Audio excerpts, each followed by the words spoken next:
नमस्कार, DD news पर आप देखना शुरू कर चुके हैं हमारा खास प्रोग्राम। इस वक्त मैं हूं लाल चंद्र सिंह। अगले 1 घंटे में हम देखेंगे कुछ ऐसी खबरें जिन पर चर्चा जरूरी है और ये चर्चा हम करेंगे अपने संवाददाताओं और मेहमानों के साथ। और आज सबसे पहले हम बात करेंगे कि संसद के मॉनसून सत्र में दोनों सदनों में जबरदस्त हंगामा हुआ है विपक्ष के द्वारा। मामला मणिपुर का था तो जबरदस्त हंगामा हुआ है, इस पर सबसे पहले करेंगे बात। उसके बाद हम बात करेंगे कि संसद में जो विपक्षी दलों का नया गठबंधन है INDIA, उस गठबंधन की पहली बैठक हुई है और उन्होंने अपनी रणनीति बनाई है सरकार को घेरने की। तो क्या कुछ उसकी चुनौतियां हैं, इस पर आज खास चर्चा हम करने वाले हैं। और इसके बाद बात करेंगे कि कर्नाटक में भारतीय जनता पार्टी के विधायकों को निलंबित कर दिया है, लेकिन वहां पर JDS और BJP एक सुर में बोल रहे हैं और सिद्धारमैया सरकार को बैकफुट पर जाना पड़ा है। और इसके बाद हम बात करेंगे कि राजस्थान में फ्री बिजली की बात तो है, लेकिन बिजली होगी तब तो फ्री मिलेगी। इतनी ज्यादा शटडाउन हो रही है कि लोगों का जीना मुहाल हो गया है। इन सभी मुद्दों पर होगी बात, लेकिन सबसे पहले इस वक्त की हेडलाइंस। मणिपुर के मुद्दे पर संसद के मॉनसून सत्र के पहले ही दिन दोनों सदनों में विपक्ष का हंगामा। दोनों ही सदन कल तक के लिए स्थगित। केंद्रीय मंत्री पीयूष गोयल और प्रहलाद जोशी ने विपक्ष पर लगाए आरोप। कहा सरकार चर्चा के लिए तैयार, बावजूद इसके कांग्रेस नहीं चलने देना चाहती है संसद। पीएम ने भी सभी दलों से सुचारू रूप से सत्र चलाने की अपील की। प्रधानमंत्री नरेंद्र मोदी ने मणिपुर की घटना को बताया सभ्य समाज के लिए शर्मनाक। कहा किसी भी गुनहगार को नहीं बख्शा जाएगा।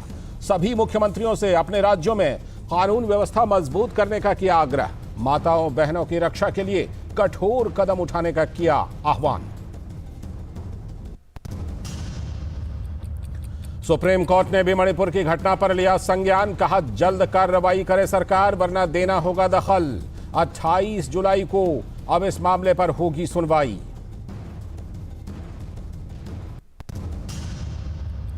केंद्रीय गृह मंत्री अमित शाह ने मणिपुर की घटना पर मुख्यमंत्री एन वीरेन सिंह से की बात। घटना से जुड़ा एक आरोपी गिरफ्तार, अन्य की भी तलाश जारी। मुख्यमंत्री ने कहा घटना से जुड़े आरोपियों को मृत्युदंड की संभावना पर भी होगा विचार। खाद्य सुरक्षा पर दिल्ली में शुरू हुआ 2 दिवसीय वैश्विक खाद्य नियामक सम्मेलन। स्वास्थ्य मंत्री मनसुख मांडविया ने कहा खाद्य नियामकों को व्यापक दृष्टिकोण अपनाने की जरूरत। कृषि मंत्री ने कृषि क्षेत्र में नवाचार पर दिया जोर। और महाराष्ट्र के रायगढ़ में भूस्खलन से 10 लोगों की मौत, कई लोगों के फंसे होने की आशंका। केंद्रीय गृह मंत्री अमित शाह ने मुख्यमंत्री से फोन पर ली हालात की जानकारी। राज्य सरकार ने किया पीड़ितों के लिए मुआवजे का ऐलान। ये थी इस वक्त तक की हेडलाइंस। अब देखते हैं खबरों को विस्तार से। और सबसे पहले बात आज के सबसे पहले एजेंडे की, जो कि संसद के सत्र से जुड़ा हुआ एजेंडा है। संसद के मॉनसून सत्र के पहले ही दिन मणिपुर मुद्दे पर दोनों सदनों में विपक्ष का जबरदस्त हंगामा हुआ और कार्यवाही बाधित हुई। कल तक के लिए दोनों सदन स्थगित हो गए। तो केंद्रीय मंत्री पीयूष गोयल और प्रहलाद जोशी ने विपक्ष पर आरोप लगाए। कहा सरकार चर्चा के लिए तैयार है, कदम उठाए जा रहे हैं, लेकिन कांग्रेस संसद को चलने नहीं देना चाह रही है। प्रधानमंत्री नरेंद्र मोदी ने भी सभी दलों से सुचारू रूप से सत्र चलाने की अपील की है। पीएम ने मणिपुर की घटना को सभ्य समाज के लिए शर्मनाक बताया। कहा किसी भी गुनहगार को बख्शा नहीं जाएगा। साथ ही प्रधानमंत्री नरेंद्र मोदी ने सभी मुख्यमंत्रियों से अपने अपने राज्यों में कानून व्यवस्था को मजबूत करने का आग्रह किया। माताओं बहनों की रक्षा के लिए कठोर कदम उठाने का आह्वान भी किया। उधर सुप्रीम कोर्ट ने भी मणिपुर की घटना पर संज्ञान लिया है। कहा जल्द कार्रवाई करे सरकार, वरना दखल देना होगा। अब इस मामले में 28 जुलाई को सुनवाई होनी है। इस बीच केंद्रीय गृह मंत्री अमित शाह ने मणिपुर की घटना पर मुख्यमंत्री एन वीरेन सिंह से बात की है।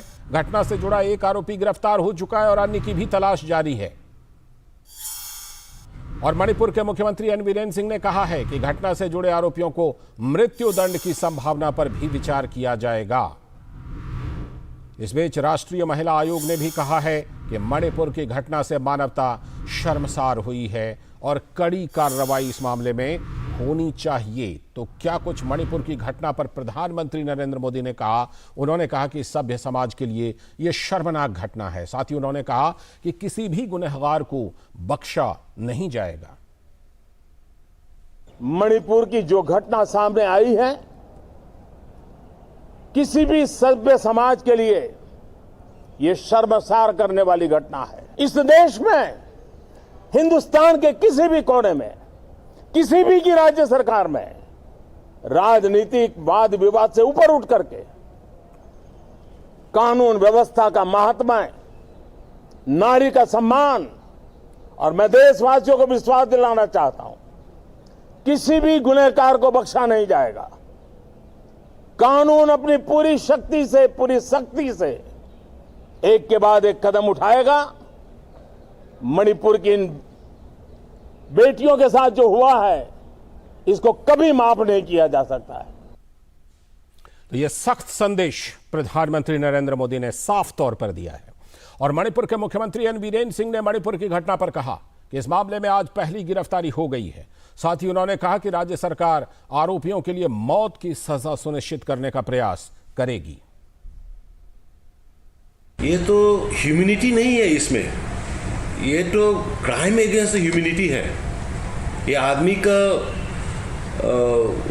वो मतलब कोई ऐसा ही आदमी वालों ने करने वाला काम ही नहीं है। तो इसीलिए हमने इसको स्ट्रॉन्गेस्ट टर्म में कंडेम किया और इमीडिएटली पुलिस लोगों को बोला कि जो भी है, जो वीडियो को ऑथेंटिकेट करो रियलिटी और फैक्ट, उसके बाद में तुम जहाँ जहाँ में सस्पिशियस एरिया है उसमें ऑपरेशन करके जो भी है उसको पकड़ना है। और स्टेट गवर्नमेंट इतना भी ट्राई करेंगे कि एफर्ट देंगे कि जो भी एविडेंस वगैरह करके वो जैसे वाला कल्प्रिट को, जैसे वाला क्राइम जो कर रहा है, ऐसे वाले को सजा, जैसे मौत का सजा दे, उसको हम एफर्ट करेंगे। तो सख्त सजा की बात कर रहे हैं मणिपुर के मुख्यमंत्री भी। वहीं राष्ट्रीय महिला आयोग की अध्यक्ष रेखा शर्मा ने कहा कि मणिपुर की घटना से मानवता शर्मसार हुई है। It is indeed a very shocking incident. I have not only talked to the DGP, I have also taken cognizance and talked to CS also. He said yes, it happened in May. Though the video had come yesterday only in light, but in May, and they are working on arresting all those perpetrators, and one of the main accused is been arrested. So I stressed on giving me report within 24 hours, and they said that they are sending in 24 hours. Also, we are writing to the Twitter that how they circulated, they allowed to circulate that video of women who without clothes on the Twitter. So we are giving a notice to Twitter also. जो व्यक्ति जिसने उनको पकड़ा हुआ था और एक हाथ उसका उस मुंह पे था, वो मेन अक्यूज पकड़ा गया है और वो आइडेंटिफाई कर रहे हैं थ्रू वीडियोज ऑल्सो कि किसको किसको, क्योंकि भीड़ बहुत ज़्यादा थी तो आइडेंटिफाई करने में थोड़ा टाइम लग रहा है। हमारे दो संवाददाता इस खबर पर जुड़ चुके हैं हमारे साथ। सुधाकर दास न्यूज़ रूम से और संसद भवन से हमारे साथ राजेश राज भी जुड़ चुके हैं, बल्कि सुधाकर भी कुछ देर पहले संसद में ही थे। दोनों संवाददाताओं से हम अपडेट लेते हैं। सबसे पहले राजेश, मैं आपके पास आ रहा हूँ। राजेश, सबसे पहले ये बताएं कि दोनों सदनों में इस मुद्दे पर हंगामा हुआ। हम देख रहे हैं कि चाहे केंद्र सरकार हो, राज्य सरकार हो, सुप्रीम कोर्ट हो, राष्ट्रीय महिला आयोग हो, हर तरफ से कदम उठाए जा रहे हैं। मणिपुर के मुद्दे पर चर्चा करने के लिए भी सरकार तैयार हो गई, उसके बाद भी ये हंगामा क्यों? राजेश, देखिए, निश्चित तौर पर जिस तरीके से कल जब सर्वदलीय बैठक का आयोजन किया गया लालचंद्र संसद भवन के लाइब्रेरी में, तो उस वक्त विपक्ष की जो सुगबुगाहट थी इस बात को लेकर बहुत तेज थी कि हम संसद का घेराव करेंगे, संसद में सदन को चलने नहीं देंगे। लेकिन जब सत्ता पक्ष ने यह कहकर लोगों को चौंका दिया कि हम मणिपुर के मामले में चर्चा करने को तैयार हैं, तो उन्होंने गेंद विपक्ष के पाले में डाल दिया कि अब फैसला विपक्ष को करना है कि वो सदन को चलने देंगे अथवा नहीं चलने देंगे। लेकिन विपक्ष ने एक नया दांव चला और उसने कहा कि प्रधानमंत्री को आकर के यहाँ जवाब देना होगा। संसदीय कार्य मंत्री प्रहलाद जोशी ने सदन के भीतर और सदन के बाहर दोनों जगह ये कहा कि हम मणिपुर पर बाकायदा चर्चा चाहते हैं, चर्चा कराना चाहते हैं और गृह मंत्री आकर सदन में, दोनों सदनों में आकर बाकायदा जवाब देंगे। तो सरकार जब जवाब देने को लालचंद तैयार है और चर्चा को पूरी कराने को लेकर तैयारी में जब है, तो मुझे लगता है कि विपक्ष का यह जो हाय तौबा मचाने का जो सिलसिला है ये थोड़ा सा बेतुका दिखता है। दूसरे मुद्दे पर भले वो सरकार को घेरें तो ये बात लोगों को समझ में आएगी, लेकिन इस मुद्दे पर जहां सरकार फ्रंट फुट पर है, विपक्ष बैक फुट पर है कि सरकार ये कह रही है कि हम चर्चा को तैयार हैं और गृह मंत्री जवाब देने को तैयार है, तो फिर सदन के भीतर इस मुद्दे पर हंगामा बरपाना कहीं से भी उचित दिखाई नहीं पड़ रहा है। अन्य मुद्दों की अगर बात करें तो अन्य मुद्दों पर भले ये हंगामा अगर करना चाहे तो ये फिर कर सकते हैं। सदन की कार्रवाई, दोनों सदनों की जो कार्रवाई है दिन भर के लिए स्थगित हो चुकी है। 2 बजे लालचंद जब राज्यसभा की कार्रवाई चलाने की कोशिश की गई तो सदन के भीतर अनुराग ठाकुर ने एक विधेयक जो है शोर शराबे के बीच जो है उन्होंने इंट्रोड्यूस करने की कोशिश की, लेकिन नियम 267 का हवाला देकर मल्लिकार्जुन खड़गे जो नेता प्रतिपक्ष है वो जब उठकर खड़े हुए तो कांग्रेस के सदस्यों ने खूब हंगामा किया। नतीजा सदन की कार्रवाई दिन भर के लिए स्थगित करनी पड़ी। मैं लौटता हूं आपके पास, सुधाकर के पास चलता हूं।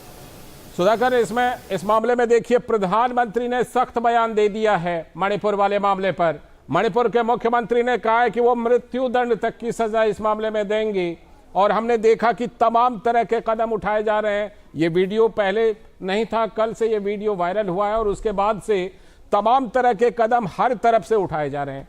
लेकिन उसके बाद भी जो जिस तरह से विपक्ष ने रवैया अपनाया है, अब ऐसे में जैसे सरकार के मंत्रियों ने, पीयूष गोयल ने, प्रहलाद जोशी ने बयान दिया कि लगता है कांग्रेस संसद चलने ही नहीं देना चाहती, तो अब ऐसे में सरकार का अगला कदम क्या हो सकता है? क्योंकि बड़े बड़े ऐसे विधेयक हैं जो इन 17 दिनों की बैठकों के दौरान पारित किए जाने हैं। सुधाकर।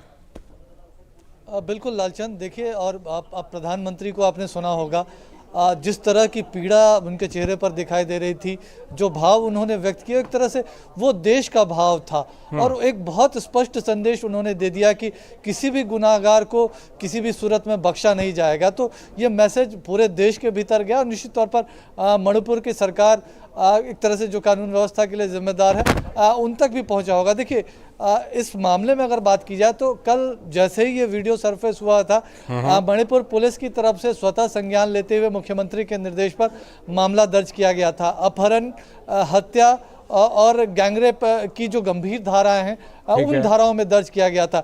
एक मुख्य अभियुक्त की गिरफ्तारी भी हो चुकी है और वीडियो के आधार पर अन्य लोगों की पहचान करके स्पेशल टीम्स के जरिए उसकी पहचान भी की जा रही है। हम जानते हैं पीएम हो चाहे गृह मंत्री की बातचीत हो, एनसीडब्ल्यू ने जो डीजीपी से रिपोर्ट मांगी है, तो हर स्तर पर सरकार की तरफ से कार्रवाई की जा रही है। इस मसले में थोड़ी राजनीति भी जो हो रही है उसको भी देखना पड़ेगा लालचंद। कल ही ऑल पार्टी मीटिंग में सरकार ने साफ कर दिया था कि मणिपुर से जुड़े हर विषय पर वो चर्चा करने के लिए तैयार है, जवाब देने के लिए तैयार है और लगातार कल से आज लगातार ये बात कह रही है। तो जब चर्चा होगी, विपक्ष के जो सवाल है वो संसद के सामने आएंगे, जो चिंताएं हैं वो आएंगी, तो सरकार को जवाब देना पड़ेगा।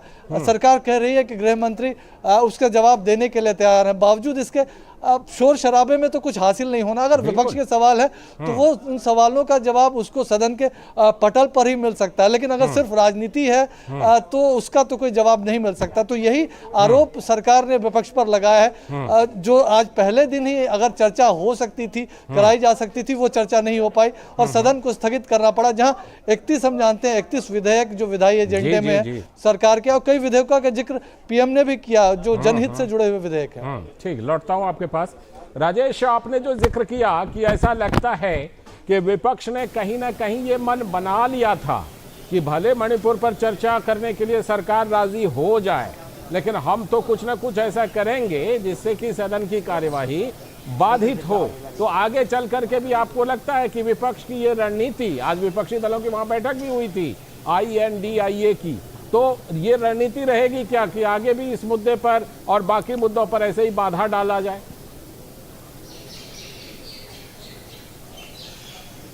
देखिए, कल सर्वदलीय बैठक के बाद लालचंद्र, जब मेरी निखिल से बात हो रही थी, खबर पर नजर से हम जब चर्चा कर रहे थे, तो उस एपिसोड में मैंने ये निखिल को कहा था कि मुझे लगता है कि संसद का जो ये मानसून सत्र है ये हंगामेदार होने की आशंका मुझे दिखाई पड़ रही है, जबकि सरकार ने गेंद विपक्ष के पाले में डाल दिया है कि वो मणिपुर पर चर्चा कराने को लेकर रजामंद हो गई है। और आज वही नजारा सदन के भीतर और सदन के बाहर दोनों जगह मुझे दिखाई पड़ा, और जो मैं प्रेडिक्शन कल कर रहा था निखिल के साथ, वो बात बिल्कुल सच साबित हुई। आपने INDA की जो बैठक का जिक्र किया, वो बैठक मल्लिकार्जुन खड़गे जो नेता प्रतिपक्ष हैं राज्यसभा में और कांग्रेस के राष्ट्रीय अध्यक्ष हैं, उनके कमरे में यह बैठक बुलाई गई थी। और यह बैठक बेंगलुरु में जब हुई थी लालचंद, तो इसमें 26 से 27 दलों ने पार्टिसिपेट किया था। लेकिन आज जो खबर मिली है कि आज उस बैठक में महज 14 से 15 दलों के जो प्रतिनिधि थे उन लोगों ने ही हिस्सा लिया है। और खबरें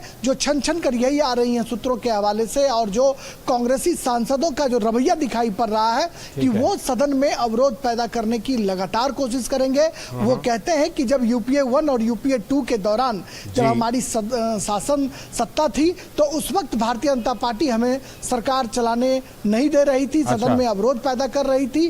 वो जो कसक और जो टीस है लालचंद्र, उसे वो इन दिनों निकालने की कोशिश कर रहे हैं, जिसकी ध्वनि प्रतिध्वनि पिछले 3-4 वर्षों में सदन के भीतर हमने और आपने दोनों ने देखा है। बिल्कुल, मैं लौटता हूं आपके पास, सुधाकर के पास चलता हूं।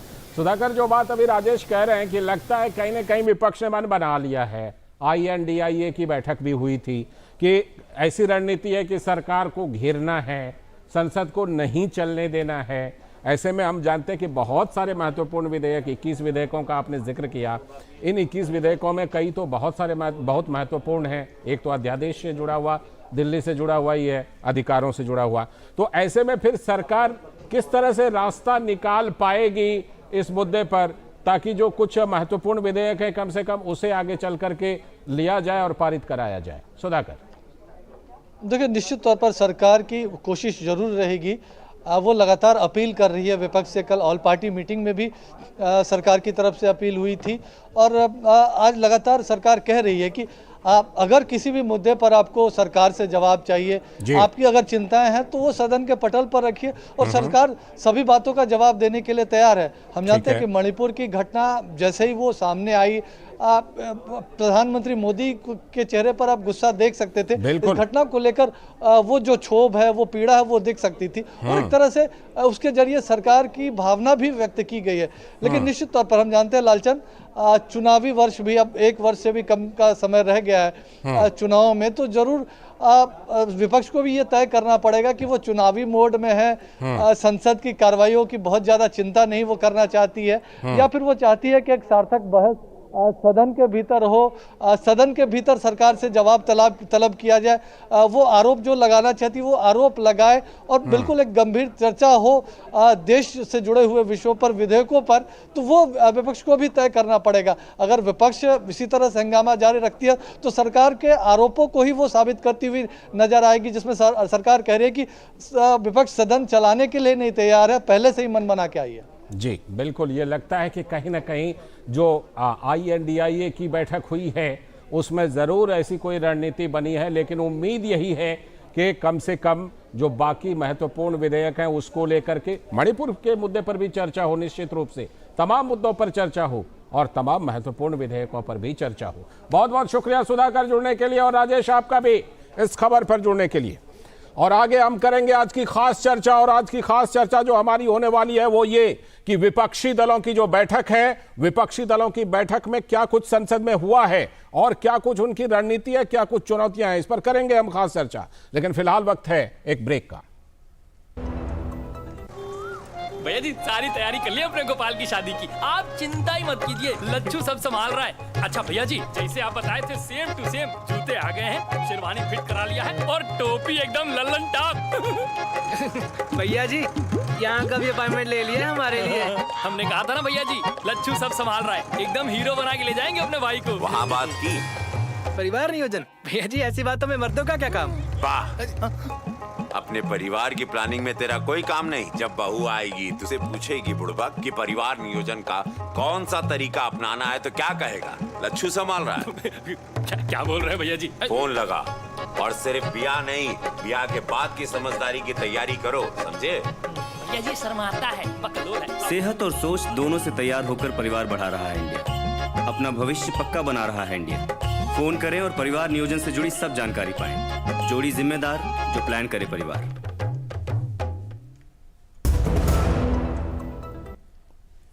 स्वागत है ब्रेक के बाद। आप डीडी न्यूज पर देख रहे हैं। इस वक्त अब बारी आ गई आज की खास चर्चा की, और आज की जो खास चर्चा है वो हम करने वाले हैं कि क्या कुछ विपक्षी दलों के गठबंधन की रणनीति है, क्या कुछ चुनौतियां हैं। संसद के मानसून सत्र में 26 दलों की INDIA की पहली बैठक हुई। कांग्रेस अध्यक्ष मल्लिकार्जुन खड़गे के चैम्बर की बैठक में पार्टियों के बीच समन्वय स्थापित करने पर जोर दिया गया। तो खड़गे के नेतृत्व में INDIA के दलों ने संयुक्त रणनीति पर ज्यादा जोर दिया। जाहिर है कि संसद में मणिपुर के मामले पर सरकार को घेरने की रणनीति पर सभी दलों में सहमति बनी है, उसका असर दिख भी रहा है। बीजेपी नेता पीयूष गोयल का कहना है कि सरकार मणिपुर की दुर्भाग्यपूर्ण घटना पर संवेदनशीलता से चर्चा करना चाहती है और सरकार चर्चा के लिए तैयार भी है, लेकिन विपक्ष सदन को चलाने के लिए तैयार नहीं है। तो हंगामे के कारण सदन को कई बार स्थगित करना पड़ा और आज तो दिन भर के लिए फिर अंततः स्थगित हो गया, राज्यसभा भी और लोकसभा भी। तो विपक्षी दलों के आपसी सहयोग और समन्वय INDIA के जरिए कैसे स्थापित हो, ये एक बड़ी चुनौती है विपक्षी दलों के सामने, क्योंकि तमाम विरोधाभास हैं, कई तरह के द्वंद्व हैं, कई तरह की टकराहट हैं। 5 राज्यों में इस साल चुनाव होने हैं, तो जाहिर है कि हर दल अपने एजेंडे को लेकर संसद में आएंगे, लेकिन INDIA एकजुट होकर कार्य योजना बनाने पर जोर दे रहा है। लेकिन INDIA का इम्तिहान होना अभी बाकी है। हालांकि INDIA में जीतेगा भारत जोड़ दिया गया है, लेकिन कई लोगों को ये नैरेटिव गले नहीं उतर रहा।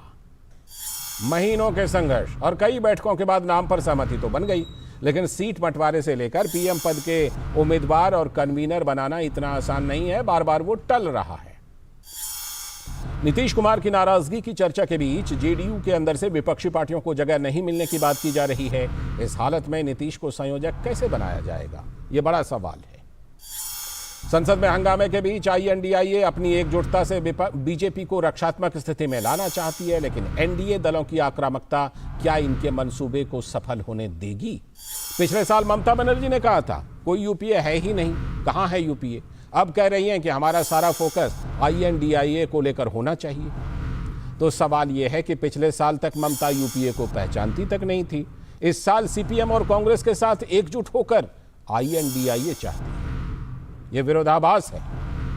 UPA में शामिल रही कई पार्टियों के खिलाफ कांग्रेस चुनाव लड़ती है। कई राज्यों में कई दलों ने कांग्रेस को कमजोर करके अपना आधार मजबूत किया है और बार बार ड्राइविंग सीट की मांग भी करते हैं क्षेत्रीय दल। ऐसे हालात में क्या INDIA बैनर में कांग्रेस अपना आधार खिसकने देगी? ये एक बड़ा सवाल है, क्योंकि चुनौतियां हैं। और कांग्रेस अध्यक्ष मल्लिकार्जुन खड़गे ने इस पर क्या कुछ कहा, आइए सुन लेते हैं। मैंने भी नोटिस दिया है और पार्टियों ने भी दिया है और हमारे पार्टी के अनेक नेता भी नोटिस दी है, और देखेंगे हमारे चेयरमैन साहब इसको उठाने देते हैं या नहीं। हम ये चर्चा करना चाहते हैं। बिल्कुल, सरकार चर्चा के लिए तैयार है और सरकार कह भी रही है कि हम चर्चा के लिए तैयार हैं। तो केंद्रीय मंत्री पीयूष गोयल ने कहा कि विपक्ष ये मन बनाकर आया है कि हमें सदन को चलने ही नहीं देना है, और आज उन्होंने ऐसा ही कर दिया। ये देश के लोकतंत्र का अपमान है। जब सरकार ने स्पष्ट कर दिया कि हम मणिपुर की घटनाओं पर चर्चा करने के लिए तैयार हैं, उसके बावजूद कांग्रेस और बाकी विपक्षी दल सदन की कार्रवाई को डिस्टर्ब करें, सदन की कार्रवाई में रूल्स के तहत डिस्कशन ना होने दें, ये स्पष्ट दिखाता है कि पूरी तरीके से कांग्रेस और विपक्ष सदन की कार्रवाई को चलने नहीं देना चाहती है। और वहीं केंद्रीय मंत्री अनुराग सिंह ठाकुर ने भी संसद में विपक्ष के हंगामे को लेकर कांग्रेस की कड़ी निंदा की। उन्होंने कहा कि कांग्रेस महिलाओं के प्रति अत्याचार पर भेदभाव क्यों करती है, सदन में कांग्रेस चर्चा क्यों नहीं करना चाहती। हम चर्चा के लिए तैयार हैं, लेकिन विपक्ष चर्चा से भागना चाह रहा है। क्या मजबूरी है विपक्ष की वो चर्चा से भागना चाहता है? मेरा सवाल विपक्ष के सभी नेताओं से है, क्या केवल एक राज्य की महिलाओं के लिए और अन्य राज्य की महिलाओं के बारे में वो चिंता करनी छोड़ देंगे? क्या कांग्रेस शासित राज्यों में महिलाओं के खिलाफ, दलितों के खिलाफ और दलित महिलाओं के खिलाफ होते अत्याचार जो बढ़ रहा है, क्या उस पर पूरा विपक्ष मूक दर्शक बनकर बैठा रहेगा? हमारा केवल इतना निवेदन है, चर्चा हो, खुली चर्चा हो, और सोनिया जी, राहुल जी, आपको तो जवाब देना पड़ेगा राजस्थान पर भी। चर्चा हो, सभी मुद्दों पर चर्चा हो, खुली चर्चा हो, लेकिन इस तरह से रणनीति बना करके संसद को बाधित ना किया जाए। आज हम इसी पर खास चर्चा कर रहे हैं कि विपक्षी दलों की रणनीति क्या है। इस पर जुड़ रहे हमारे सलाहकार संपादक विनोद मिश्र जी, और साथ में हमारे साथ जुड़ चुके हैं विनीत त्यागी जी, भारतीय जनता पार्टी के प्रवक्ता स्टूडियो से, और दुष्यंत नागर जी, जो कि राजनीतिक विश्लेषक और कांग्रेस समर्थक भी हम कह सकते हैं। दुष्यंत नागर जी को बहुत बहुत स्वागत। दुष्यंत नागर जी आपका भी, विनीत जी आपका भी। मैं शुरुआत विनोद जी से करता हूं। विनोद जी, हम जानबूझ करके INDIA कह रहे हैं और लिख रहे हैं। मैं इसके पीछे अपना एक तर्क दे देता हूं। यूपीए को हम उपा नहीं कहते थे, यूपीए को हम UPA कहते थे। तो मेरा मानना है कि INDIA हमें बोलना चाहिए। जो ये नया गठबंधन है, इसने संसद के अंदर में बैठक की, अपनी रणनीति बनाई, और उसका असर दिख रहा है संसद में हंगामे के तौर पर। क्या आगे चल करके ये जो विपक्षी दलों का गठबंधन है, तमाम विरोधाभासों से भरा पड़ा है, लेकिन ऐसा लगता है कि इस तरह की चीजों को लेकर के ये गठबंधन आक्रामक रहने वाला है? विनोद जी। लाल जी, पहले मैं आपके सवाल का ही जवाब दूं कि आपने जो इसमें उठाया है INDIA का नाम का एक नोमेनक्लेचर को आपने जिस तरह से अभी डिफाइन किया है, वाकई में ये है तो इंडिया। हाँ। लेकिन अब ये जो लीगल पॉइंट जब से बनी है, जब से आप ये देखिए कि दिल्ली के एक थाने में इस पे के खिलाफ केस भी दर्ज हुआ है, तो ऑब्वियसली ये कांग्रेस पार्टी को और बाकी विपक्षी दलों को भी लगने लगा है कि शायद नीतीश कुमार की जो सलाह थी कि कानूनी रूप से अगर कभी बात आएगी तो शायद इस INDIA के नाम पे कभी न कभी विवाद हो सकता है, और जबकि अब सामने में आ गया है। तो मुझे लगता है कि इस विवाद से ही INDA, या जिसको आप इंडिया कहते हैं, उसकी शुरुआत हुई हो।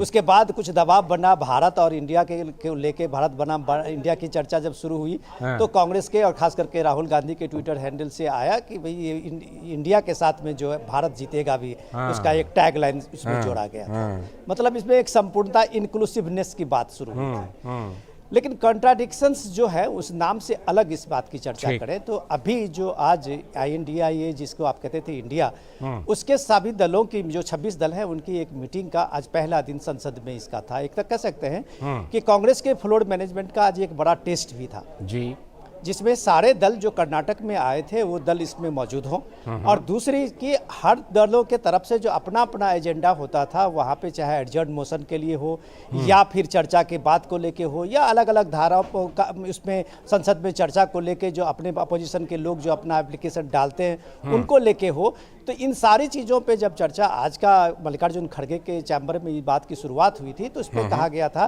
कि ये चूंकि इंडिया हमारा एक नया अभी ये बना है, हमारा एक संगठन है, और इस संगठन की तरफ से ही ये सारे प्रपोजल जाएं जिसमें एकजुटता दिखे। इसके पीछे सबसे बड़ी वजह यह है कि अभी इन विपक्षी दल के सामने में है कि संसद में उनकी आक्रामकता जो है, अगर ये ऑफेंसिव दिखेंगे तो उनको लगेगा कि शायद NDA बीजेपी की शासित जो ये सरकार है वो शायद बैकफुट पे होगी या वो डिफेंसिव मोड में होगी। तो ये एक टैक्टिस है जिसको आप कह सकते हैं, ये पब्लिक परसेप्शन बनाने के लिए एक आक्रामकता दिखाई जाती है, जिसमें आज लगभग तमाम विपक्षी दल जो है उसी इंडिया के बैनर में अपने को एकजुटता दिखाते हुए आक्रामकता दिखा रहे हैं। आप इनके आक्रामकता में ही देखिए कि जब प्राइम मिनिस्टर ने खुद इस बात को, ये बात सामने में रखी है लोगों के सामने में कि ये शर्मनाक है, और वो एक तरह से उन्होंने बताया कि मेरे मन में इतनी पीड़ा और विक्षोभ की बात उन्होंने कही है। लेकिन साथ साथ उन्होंने ये भी कहा है कि ये महिलाएं, खास करके माता बहनों के खिलाफ में इस तरह के जहां भी जघन्य अपराध हो रहे हैं, वो सभी राज्यों से भी इस बात के लिए उन्होंने एक तरह से अनुरोध किया है कि वो सख्ती से कानून की वहां पे कानून जो लॉ एंड ऑर्डर है सिचुएशन उसको लागू करे और उस पर न्याय होते हुए दिखे। लेकिन अगर सवाल है जो अनुराग सिंह ठाकुर ने कहा उठाया है, वो आप उस चीज को नोट कर सकते हैं कि आप ये सेलेक्ट सेलेक्टिव नहीं चलेगा। पंचायत के चुनाव में अभी बंगाल में इतनी जघन्य हत्याएं हुई, महिलाओं के साथ इतना उत्पीड़न हुआ। अभी राजस्थान में एक महिला के साथ में जिस तरह से रेप और जो एक बलात्कार के सामने घटना आई थी, वो सामूहिक रेप की बात हुई थी। तो इन सारी चर्चाओं पे आप इस बात चुप साध लेते हैं, आप एक सेलेक्टिव हो जाते हैं। और एक मणिपुर पे आपको लगता है कि संसद के आज सत्र का शुरुआत के साथ में आप इस पे एक हंगामा करके आप ऑफेंसिव हो सकते हैं। तो ये सेलेक्टिव है और इस सेलेक्टिव से परसेप्शन आपका पूरा नहीं बनता है। लालचंद जी, ठीक, मैं लौटता हूं आपके पास और मैं अभी फिलहाल रुख करता हूं विनीत जी का। विनीत त्यागी जी, भारतीय जनता पार्टी के प्रवक्ता। विनीत जी, जिस तरह से कि हम देख रहे हैं कि फिलहाल जिस तरह हम देख रहे हैं कि उन्होंने कम से कम आक्रामकता दिखा दी है INDIA के बैनर के तले, ठीक है। आगे चल करके इनके बीच तमाम विरोधाभास हैं, लेकिन कम से कम ऐसा लगता है कि फिलहाल सरकार के सामने एक चुनौती खड़ी करने के लिए, क्योंकि मैं इसलिए भी ये कह रहा हूं कि कई बार कोशिश हुई कि संसद में विपक्षी एकता दिखे फ्लोर पर, और वो कई बार कांग्रेस की कोशिश कामयाब नहीं हुई, एक आध बार कामयाब हुई भी। लेकिन अब यह लगता है कि शायद ये संसद सत्र से पहले कांग्रेस ने एक बैनर बना लिया है जिसके तहत वो अपनी आवाज को 26 दलों के साथ मिला करके वहां पर रख रहे हैं। आपकी क्या रणनीति होगी, सरकार की क्या रणनीति होगी? पहले तो संसद के अंदर की बताइए, बाहर की बाद में बात कर लेंगे। देखिए, सबसे पहले तो जैसा कि आपने दिखाया, भी बड़ी स्पष्टता के साथ सरकार ने कहा कि हम हर तरीके से चर्चा करने के लिए, गंभीर चर्चा करने के लिए, जिसकी आज जरूरत भी है जी, तैयार हैं। लेकिन उसके लिए संसद चलनी तो होगी ना। संसद चलेगी तो चर्चा होगी। और ये केवल इस सत्र की बात नहीं है, आप पिछले सत्र उठाकर देखिए, किसी ना किसी मुद्दे को लेकर, जो आज मणिपुर का मुद्दा इन्होंने उठाया है, किसी ना किसी मुद्दे को लेकर सत्र को ये चलने नहीं देते, संसद की कार्रवाई को ठप रखते हैं।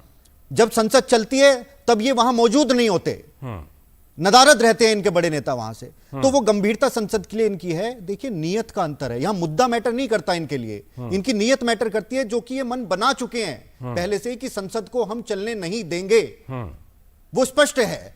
तो उसके बाद मुद्दा नहीं है। जब प्रधानमंत्री जी भी कह चुके हैं, गृह मंत्री जी ने कहा है कि गंभीर चर्चा होनी चाहिए, आइए चर्चा करिए, तो क्यों नहीं आते आप संसद में आइए, चर्चा करिए।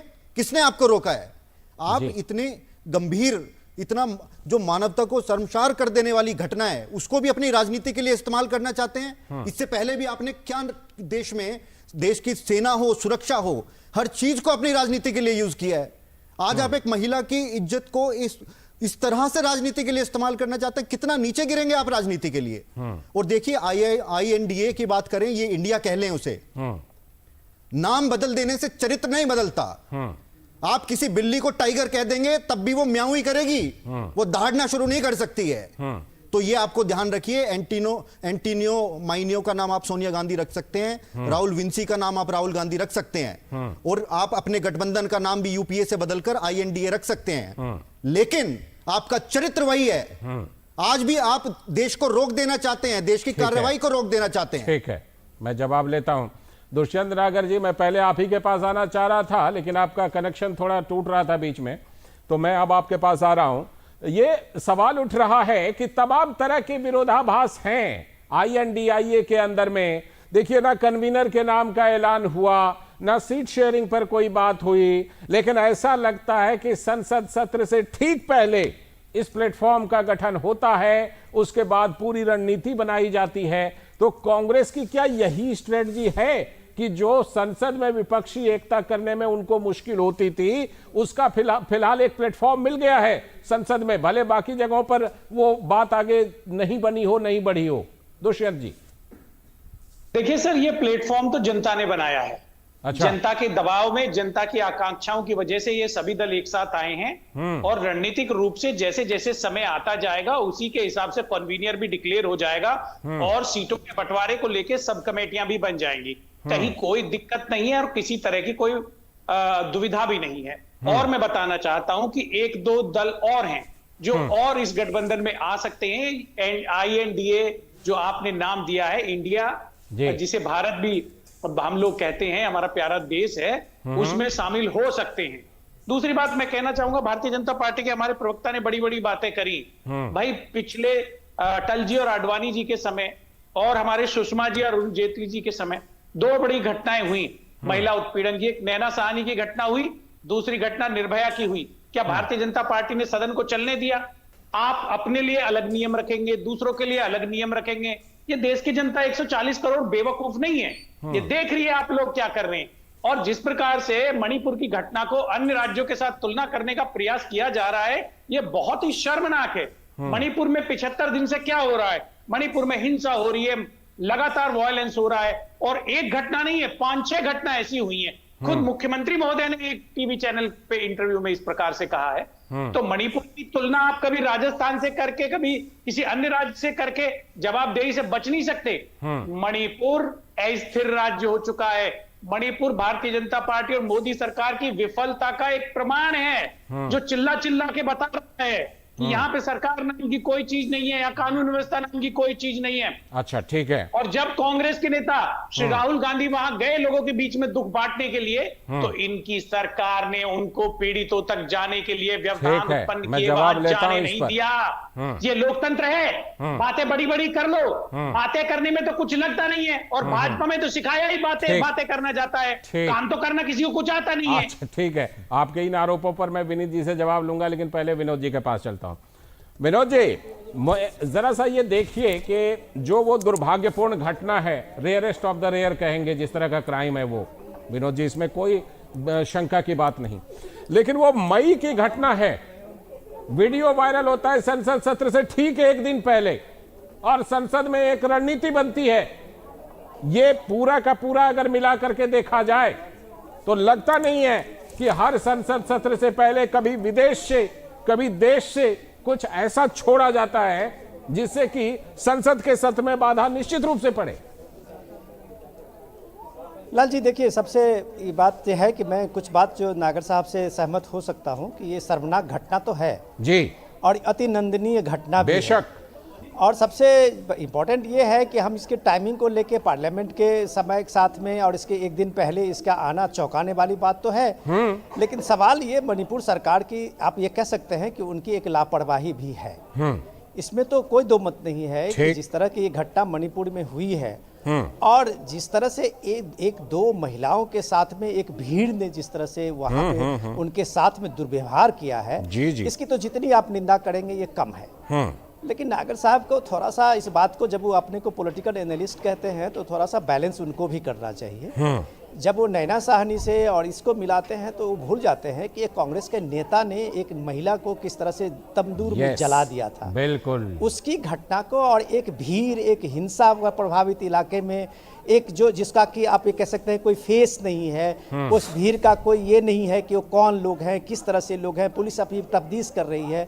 इन सारे चीजों को ना मिलाएं तो शायद बेहतर है, वो अपने एनालिस्ट की भूमिका में रहें तो अच्छा है। दूसरा सबसे इंपॉर्टेंट बात जो उन्होंने कही है कि जो अंकगणित कहा कि ये जनता के दबाव में है, ये कौन जनता है, ये किस जनता की बात कर रहे हैं कि ये सीधी सीधी बात जो ये एक नैरेटिव्स है यूपीए के द्वारा, या यूपीए के जो पुराने सहयोगी लोग हैं उनका एक नैरेटिव है कि वो एक अरिथमेटिक खोज रहे हैं और 2+2 को 5 कर रहे हैं। उस अरिथमेटिक में इनको लग रहा है कि जितने रीजनल पार्टियां जो उनके साथ में अभी आ रही हैं, उनका जो सोशल इंजीनियरिंग फार्मूला है, सोशल इक्वेशन में इतना बनता है कि वो मोदी सरकार जो 2019 में आई थी, 45% का जो उनका वोट शेयर था, उससे हम आगे बढ़ जाते हैं जी। लेकिन ये शायद भूल जाते हैं कि अरिथमेटिक से ऊपर एक सबसे बड़ा नेतृत्व और उसकी अपनी एक चमत्कारी छवि होती है। तो उस छवि को आप एक तरह से इग्नोर करते हुए जनता इस बात को लाते हैं जी। मैं सब्जेक्ट पे ही रहता हूँ, मैं नागर जी से ज्यादा डिस्कस नहीं करूंगा, वो बीजेपी और बाकी लोग उनके साथ कहेंगे। मैं अपने सब्जेक्ट पे आता हूँ कि सवाल उनको इस बात को तीखा क्यों लग रहा है। आज आप मणिपुर की चर्चा में अगर आप बंगाल की चर्चा को छोड़ देंगे, राजस्थान की चर्चा छोड़ देंगे, बाकी स्टेट में जो महिलाओं के उत्पीड़न की चर्चा छोड़ देंगे, आप एक स्मृति ईरानी के ट्वीट को आप इसलिए टारगेट कर रहे हैं कि उसने राहुल गांधी को हराया था, इसलिए सारे कांग्रेस के प्रवक्ता मिलकर उसके ट्वीट को आप एक तरह से ये बना रहे हैं, मजाक बना रहे हैं। तो अब सवाल ये है कि आप पर्सनल कैटेगरी में आप एक सेलेक्टिव रिएक्शंस देंगे तो फिर इस देश में प्रभाव नहीं पड़ेगा। आप वाकई में महिलाओं के इस सवाल को लेके, उनके न्याय को लेके अगर बात करना चाहते हैं तो टोटलिटी में करनी होगी, जो बात प्राइम मिनिस्टर मोदी ने कहा है। लालचंद जी, लौटता हूं आपके पास और मैं दुष्यंत जी के पास जाऊंगा। पहले विनीत जी से जवाब लेता हूं। विनीत जी, कुछ सवाल दुष्यंत जी ने उठाए हैं, कुछ हम भी पूछ लेते हैं कि भाई जो मणिपुर की घटना हुई है, आप भी उसको शर्मनाक कह रहे हैं, लेकिन आपको लगता नहीं है कि जो कदम उठाने चाहिए उसमें कहीं कोई कमी रही है क्या, कोई देरी हुई है क्या?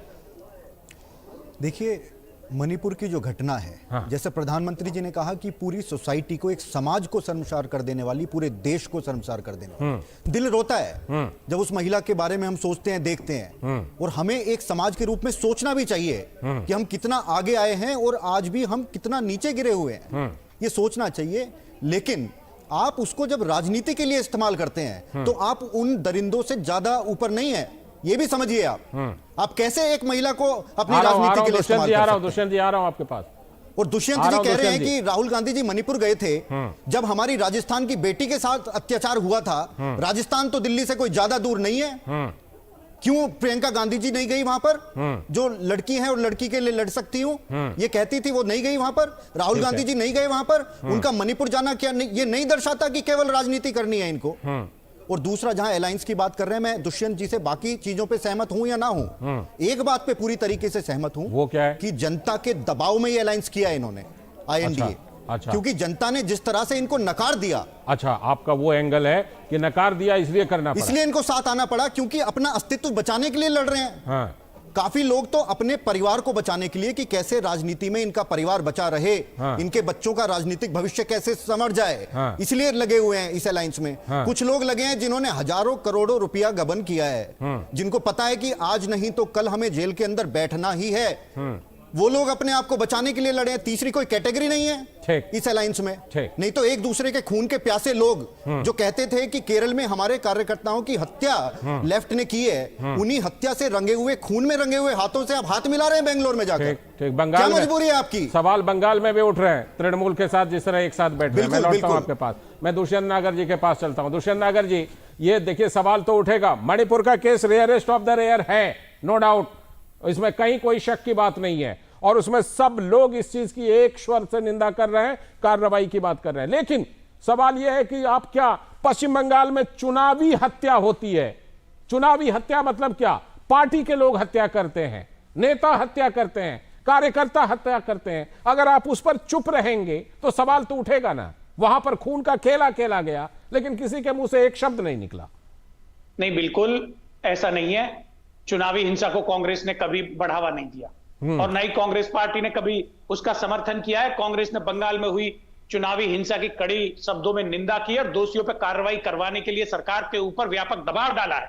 लेकिन मैं एक चीज और बताना चाहता हूं, भारतीय जनता पार्टी के प्रवक्ता ने जिस प्रकार से इस पवित्र, पाक और जनहितैषी गठबंधन को परिवारवाद से जोड़ने का प्रयास किया, मैं इन्हें बताना चाहता हूं, राजभर का परिवार कहां है, निषाद का परिवार कहां है, पवार का परिवार कहां है, चौटाला का परिवार कहां है, बादल का परिवार कहां है? अरे परिवारों को तो आप जोड़ रहे हैं, आप बचा रहे हैं। राणे को आपने बचाया, सिंधिया का परिवार आज आपके साथ है। परिवारवाद का प्रतीक भारतीय जनता पार्टी है और भारतीय जनता पार्टी कहती कुछ थी और आज कर कुछ रहे हैं। बताइए कौन लोग थे जिनके यहाँ ईडी और सीबीआई के छापे डाले जा रहे थे? आज वो सभी पवित्र हो गए, सब भाजपा की मशीन में धुल के, वॉशिंग मशीन में धुल के सबका रंग साफ हो गया, सब उजले हो गए, कल तक सब दागदार थे। तो ये भारतीय जनता पार्टी और भारतीय जनता पार्टी के प्रवक्ता देश को गुमराह करना बंद करें और जनता, चाहे वो बंगाल की जनता हो, कर्नाटक की जनता हो, उत्तर प्रदेश के पंचायत चुनाव का परिणाम हो, जहां ग्रामीण क्षेत्र में व्यापक रूप से समाजवादी पार्टी और अदर्स को, कांग्रेस को व्यापक रूप से सफलता मिली, जहां पे भारतीय जनता पार्टी को नकार दिया गया, बंगाल में 18% वोट इनका कम हुआ। इसका जवाब तो विनीत जी देंगे, इसका जवाब विनीत जी देंगे, लेकिन मेरा, लेकिन मैं एक बात कह रहा हूं दुष्यंत जी, वजह से गठबंधन बना है। ठीक, दुष्यंत जी इसका जवाब विनीत जी देंगे, लेकिन मैं एक बात कह रहा हूं, पश्चिम बंगाल पर मैंने आपको सवाल पूछा, आपने कहा कि हां बोला है। सवाल यह कि अधीर रंजन चौधरी वहां अकेले पड़ गए, उनको कोई पूछने वाला नहीं होता, वो अनशन पर बैठे रहते हैं, कांग्रेस उनको समर्थन नहीं देती। बाबू हमारे लोकसभा के नेता हैं, पूरी कांग्रेस पार्टी उनके कंसर्न की, उनकी चिंताओं के साथ खड़ी है। बल्कि कई बार मैं बिल्कुल वो कोट कर रहा हूं, विजय कौशिक आपके कांग्रेस के प्रवक्ता आते हैं, कहते हैं अधीर रंजन चौधरी को सीरियसली लेने की जरूरत नहीं है। बताइए, इस तरह से आप लोग साथ छोड़ देते हैं। कहीं भी हिंसा होगी, देश में कोई भी हिंसा करेगा, ठीक है, कोई उसका समर्थन नहीं कर सकता, कभी नहीं कर सकता। ठीक है, अगर कांग्रेस का नेता भी करेगा, कार्यकर्ता भी करेगा, उसकी भी निंदा होगी। ठीक, मैं विनीत जी से जवाब लेता हूं, फिर विनोद जी के पास जाऊंगा। विनीत जी, इन्होंने तमाम तरह का बड़ा पाक पवित्र गठबंधन बताया इन्होंने INDIA को कि पाक है, पवित्र है, जनता ने मांग की थी इसीलिए यह गठबंधन बना है। ये दावा कर रहे हैं दुष्यंत जी। आप बताइए कि इस गठबंधन के मुकाबले में आपका NDA कहां पर है? देखिए, सबसे पहले तो मैं एक आपत्ति दर्ज करना चाहता हूं जी। आपने राजनीतिक विश्लेषक लिखा क्यों है? मैंने बोल तो दिया था कि कांग्रेस समर्थक भी हैं। वो कह रहे हैं हमारी कांग्रेस, हाँ। हमारी कांग्रेस, हमारे नेता। क्यों लिखा है? क्यों इतना पर्दे के पीछे से काम कर रहे हैं? सामने आइए ना नागर साहब। दूसरी बात, जहां तक INDA की बात हम कर रहे हैं, देखिए मैं फिर से कह रहा हूं कि तीसरी कोई कैटेगरी बताइए। परिवार और भ्रष्टाचार, इसके अलावा तीसरी कोई कैटेगरी नहीं है। नहीं तो एक दूसरे के, ये अरविंद केजरीवाल जी को लीजिए। अरविंद केजरीवाल कहते हैं सोनिया गांधी जी को जेल के अंदर डालिए, 2 दिन के अंदर वो पूरा बता देंगी। हाँ, वो वीडियो बिल्कुल वायरल हो रहा है कि कितना भ्रष्टाचार किया है। राहुल गांधी कहते हैं कि एक व्यक्ति झूठ बोलकर कांग्रेस की सत्ता को कांग्रेस को बाहर करके दिल्ली पर काबिज हो गया। और इस तरीके से आप पश्चिम बंगाल जाइए, लेफ्ट और तृणमूल को देखिए। मैंने केरला का उदाहरण आपको दिया ही है। एनसीपी जो पटना की इनकी बैठक में आई थी, उस बैठक के बाद एनसीपी टूट गई। तो जो साथ में दल आ रहे हैं उनका आंतरिक मतभेद इतना है। पटना और बेंगलुरु के बीच में ही टूट गई एनसीपी। तो अभी भी जो दल इनके साथ हैं उनमें आंतरिक मतभेद इतना है, फिर दलों के बीच में मतभेद इतना है, फिर कांग्रेस के बीच में मतभेद इतना है। एक G20 तो कांग्रेस के अंदर ये चलाते हैं। ठीक है। तो देखिए, ये सब अपने स्वार्थ के लिए इकट्ठा हुए हैं। ये लुटेरों का एक समूह है। तो ये लूट का माल का जो विभाजन होना है उस पे लड़ेंगे जरूर। ठीक, लौटता हूं विनोद जी, जिस तरह से कि हमने देखा कि भाई 2 बैठकें हो गई, लूट और लुटेरे को पकड़ नहीं पाए। आ रहा हूं दुष्यंत जी आ रहा हूं आपके पास। 2 बैठकें दोनों जेल पर बाहर हैं दुष्यंत जी। आ रहा हूं आप दोनों के पास, दोनों जेल पर, आप दोनों के पास आ रहा हूं। विनोद जी, 2 बैठकें हो गई, ना तो सीटों पर कोई बात हो पाई, ना कन्वीनर के नाम का ऐलान हो पाया। पटना से बेंगलुरु के बीच में एनसीपी टूट गई। चुनौतियां तो बहुत हैं INDIA के पास। विनोद जी, देखिए मेरे लाल जी, मैं जो अभी हमारे नागर साहब ने जो बताया, मैं नागर साहब को बहुत, मैं कह सकता हूं कि 20 साल 25 साल से जानता हूं। नागर साहब पुराने समाजवादी हैं। अभी वो कांग्रेसी हो गए हैं, वो अलग बात है। और नागर साहब को भारतीय राजनीति पे अच्छी पकड़ है, लेकिन अब वो भूल जाते हैं चीजें। जब वो जोर देके पवित्र पाक कहते हुए ये बात कह रहे थे और कांग्रेस की इतनी बड़ी बड़ी महिमा मंडित कर रहे थे चीज़ों से, नागर साहब, राहुल गांधी कम से कम दिन में 50 उनके ट्विटर हैंडल से ट्वीट आता है, कांग्रेस के ट्विटर हैंडल से 100 से ज़्यादा आता है। एक भी ट्वीट क्या आप दिखा देंगे कि राहुल गांधी ने पश्चिम बंगाल में इस तरह की जो भत्सता की जो हिंसा हुई थी, इस तरह की बड़ अत्याचार हुए थे, इतने कार्यकर्ता मारे गए थे, किसी के लिए एक ट्वीट किया हो? जी बिल्कुल। अगर ये चीजें आप देखिए, एक बार उन चीजों को देखिए कि नेतृत्व जो है वो, अगर अधीर रंजन चौधरी वहां पे लड़ रहे हो, अधीर रंजन जो हाई कोर्ट जा रहे हो, अधीर रंजन चौधरी वहां पे गवर्नर हाउस जा रहे हो, लेकिन उनको अगर आला कमान यहाँ पे जो बैठे हुए हैं सो कॉल, अगर कोई सुनने वाला नहीं है, तो अधीर रंजन चौधरी का क्या बस की बात वहाँ क्या थी? मैं दूसरी बात आपको कह रहा हूँ, जिस पाक पवित्र और कांग्रेस की सेक्रीफाइस की बात आप कह रहे थे नागर साहब, हमसे आप ज्यादा जानते होंगे कि कांग्रेस की ये त्याग तपस्या का मतलब क्या होता है। कांग्रेस की आखिर क्या मजबूरी है कि मल्लिकार्जुन खड़गे ने को यह बात कहना पड़ा कि मुझे प्राइम मिनिस्टर पद की हमें कोई लालसा नहीं है, मुझे कोई सत्ता मोह नहीं है। तो अगर ये सन्यासियों की ये भीड़ है तो ये बताइए ये राजनीति क्यों कर रहे हैं? लेकिन अगर सवाल ये है कि अगर सुन ले नागर साहब, और नागर साहब से आप पूछ लीजिएगा कि अभी तक कांग्रेस ने जितने प्राइम मिनिस्टर को अपना सपोर्ट दिया है, चौधरी चरण सिंह से वो जोड़ लें, हमसे बेहतर वो जानते हैं, चंद्रशेखर को ले लें, देवेगौड़ा को ले लें, IK गुजराल को ले लें, जितने लोगों को कांग्रेस ने सपोर्ट किया है, जिन जिन प्राइम मिनिस्टर को, कोई किसी की भी जो उम्र है प्राइम मिनिस्टर ड्यूरेशन का, वो 1-2 साल नहीं पूरी हुई है। तो ये इस भरोसे, ये भ्रम में ना फैलाएं, लोगों को पता है भारत की राजनीति को जो समझते हैं उसमें कांग्रेस के ये दुअर्थी और ये जो डबल स्टैंडर्ड डायलॉग है कि जो मल्लिकार्जुन खड़गे कहते हैं वो और जो वो करेंगे वो, ये सबको हम लोग चर्चा करेंगे। आज समय की बड़ी कमी है, इसलिए इस पर चर्चा कभी और भी करेंगे। फिलहाल आप तीनों का मैं धन्यवाद करना चाहूंगा, विनोद जी आपका भी, दुष्यंत जी आपका भी और विनीत जी आपका भी। तो आज की हमारी ये खास चर्चा थी कि किस तरह से जो नया गठबंधन INDIA है वो क्या उसकी रणनीति है, क्या चुनौतियां हैं। बहरहाल वक्त है ब्रेक का। ब्रेक के बाद जब लौटेंगे तो बात करेंगे कर्नाटक से जुड़ी एक बड़ी खबर का। दुनिया की बिसात शहमात का खेल, वैश्विक कूटनीति, सियासी तालमेल, उभरती नई विश्व व्यवस्था, पर्यावरण, अर्थव्यवस्था, ग्लोबल वार्मिंग ही नहीं ग्लोबल वार्निंग भी, जंग का जुनून हो या शांति की पहल, सभी वैश्विक हलचल, खबर जो करे खबरदार, देश देशांतर से जिसका सरोकार, बात दुनिया जहान की, खबर दुनिया की। आज यहाँ विश्व के हर देश से प्रतिनिधि एकत्र हुए हैं। भारत देश का प्रतिनिधित्व करने के लिए मैं भिकाजी कामा आपके सामने आई हूँ। I want details of all activities. कलम और हथियार मिलकर लड़ेंगे तो क्रांति में सफल होना तय है। Arms smuggling. इस भिकाजी कामा पर कड़ी नजर रखनी होगी। आज मैं यहाँ भारत के लिए स्वराज का आह्वान करती हूँ। वंदे मातरम। स्वराज में स्वागत है ब्रेक के बाद। अगली खबर कर्नाटक से, जहां विधानसभा के बाहर बीजेपी के विधायकों ने जोरदार प्रदर्शन किया है।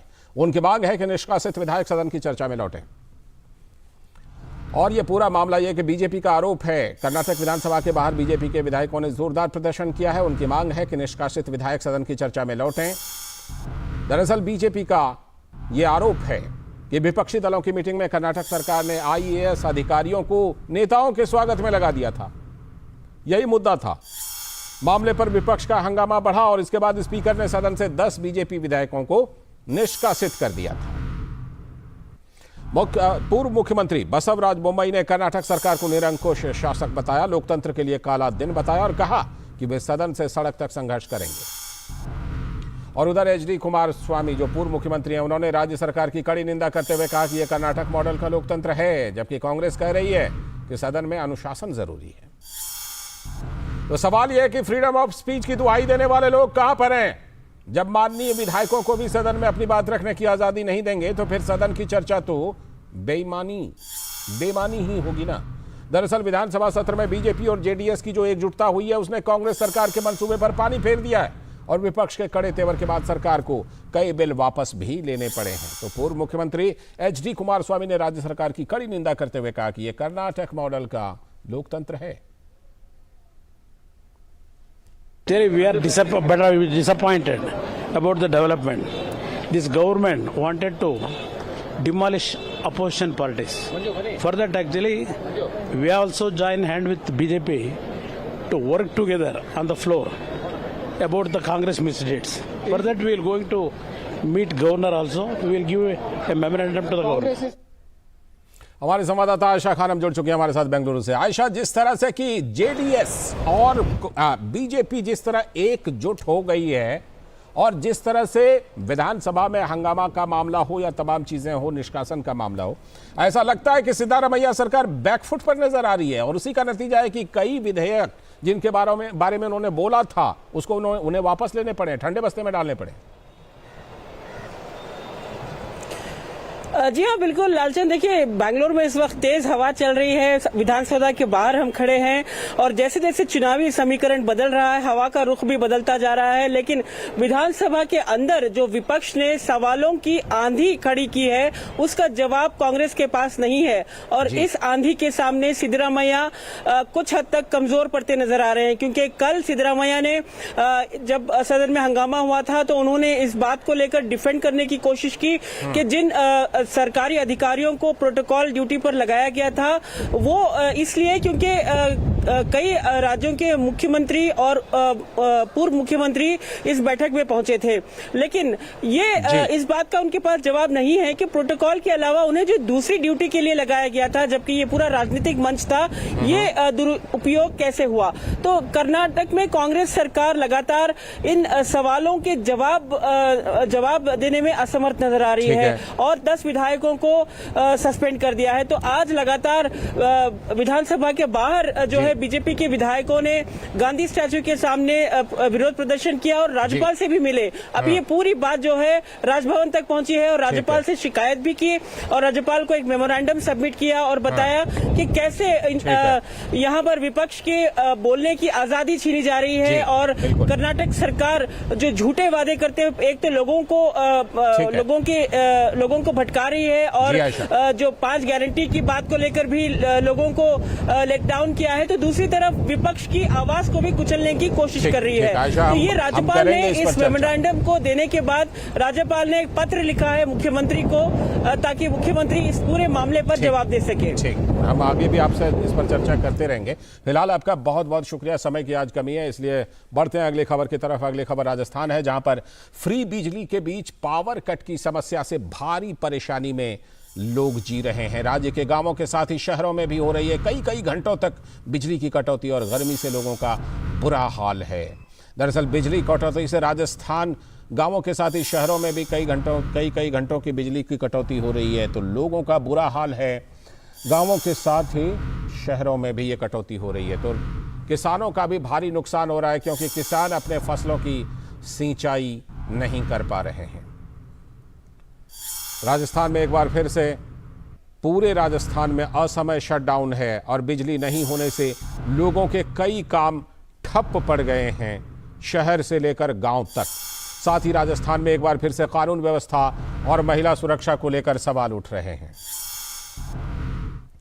मुरारी गुप्ता हमारे संवाददाता जुड़ चुके हैं, बल्कि उससे पहले हम आपको दिखाते हैं कि राजस्थान कांग्रेस की विधायक दिव्या मदेरणा ने क्या कहा है। उन्होंने कहा, मैं खुद ही सुरक्षित नहीं हूं। अब आप ही बताएं राजस्थान में महिलाएं कितनी सुरक्षित हैं, सुनिए।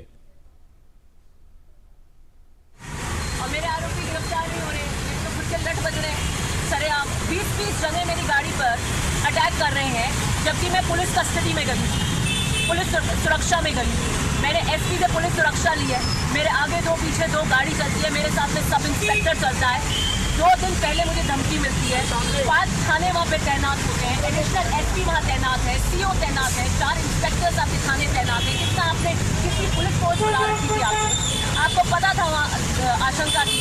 और मैंने जब वहाँ पे हुआ उससे पहले अपनी गाड़ी 3 किलोमीटर पे रोक के एसपी से बात करी कि मेरे पे हमला होगा। बोले नहीं साहब, हमारा पर्याप्त व्यवस्था है, आपके साथ सिक्योरिटी और हमारे पास पर्याप्त बल है। उसके बाद सरेआम मेरे पे हमला हो जाता है और आप अरेस्ट नहीं कर पाते। आईजी बताए क्यों नहीं कर रहे अरेस्ट? मैं भी महिला हूं। ये सत्ताधारी कांग्रेस की विधायक हैं, तो केंद्रीय सूचना एवं प्रसारण मंत्री अनुराग सिंह ठाकुर ने राजस्थान की घटना पर क्या कुछ कहा, सुनिए। क्या राजस्थान में जो महिलाओं के खिलाफ अत्याचार बलात्कार हो रहा है, क्या उसको लेकर सोनिया गांधी जी, राहुल गांधी और विपक्ष क्या मूक दर्शक बनकर बैठा रहेगा? सीधे जुड़ते हैं अपने संवाददाता मुरारी गुप्ता जी से। मुरारी गुप्ता जी, जिस तरह से कि कांग्रेस की विधायक, खुद की विधायक कानून व्यवस्था पर सवाल उठा रही है और बिजली से जिस तरह लोग बिजली कटौती से परेशान हैं, ऐसे में फ्री बिजली का तो कोई मतलब ही नहीं रह जाता। राज्य के लोगों की परेशानी चरम पर। मुरारी जी, और इस समय मैं मुरारी जी आपके पास आऊंगा, लेकिन उससे पहले जरा बीजेपी के प्रेस कॉन्फ्रेंस में चलता हूं, उसके बाद आपके पास लौटूंगा। जो घटना मणिपुर की है वो दुर्भाग्यपूर्ण है। हम सभी मर्माहत हैं और हमारे प्रधानमंत्री माननीय नरेंद्र मोदी जी ने आज कड़े शब्दों में उसकी निंदा की है, कार्रवाई का आग्रह किया है, महिलाओं की सुरक्षा के बारे में देश में जागृति फैलाने की बात की है। मणिपुर के साथ साथ राजस्थान, छत्तीसगढ़ का भी जिक्र किया उन्होंने। हम इस पर बहस चाहते थे लोकसभा में, संसद के दोनों सदनों में। ये हमारे लिए गंभीर विषय है, होना भी चाहिए। नरेंद्र मोदी की सरकार देश की बहन बेटियों की इज्जत के बारे में बहुत ही गंभीर और संवेदनशील है। We would like to reiterate with full assurance and confidence that the government of Shri Narendra Modi is fully alive to the safety and security of women of India, who may be in any state ruled by any party. किसी प्रदेश में हो, लेकिन महिलाओं का सम्मान होना चाहिए।